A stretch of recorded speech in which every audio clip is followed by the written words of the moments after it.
Женщина с большой буквы ушла от нас. Как ни горько и больно это говорить. Не стало Сакины Шаймиевой, супруги первого президента Татарстана Минтимира Шаймиева. Мне повезло. Я имел возможность несколько раз беседовать с ней. И она на меня, как и на многих других людей, произвела неизгладимое впечатление. Постараюсь это выразить.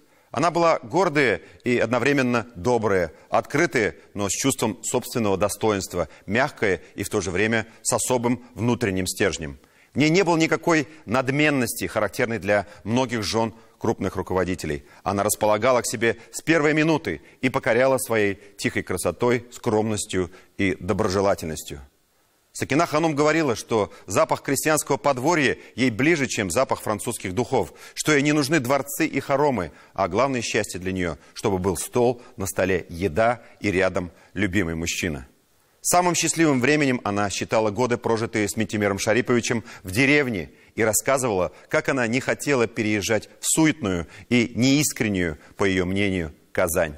И поверьте, в этих ее словах не было никакой позы или фальши. Она ценила в людях прежде всего искренность и доброту. И сама всегда старалась всем, кто ее окружает, дарить добро, вне зависимости от статуса и социального положения. Но главным своим призванием считала быть женой и матерью. Сакина Ханум всегда была в тени Минтимира. Так назвала она и свою книгу. Она считала себя счастливой женщиной. Вспомним цитату из ее воспоминаний, которая все объясняет. Она писала: «Мне играть первой леди было бы невероятно сложно. Исподволь получилось, что я не стала примерять на себя эту роль. Мое предназначение в жизни Минтимира совсем другое. Я любящая его и любимая им женщина. Мне тепло и уютно в тени Минтимира. И я счастлива, что осталась сама собой». Конец цитаты. Такой мы и запомним любимую всеми нами Сакину Шакировну.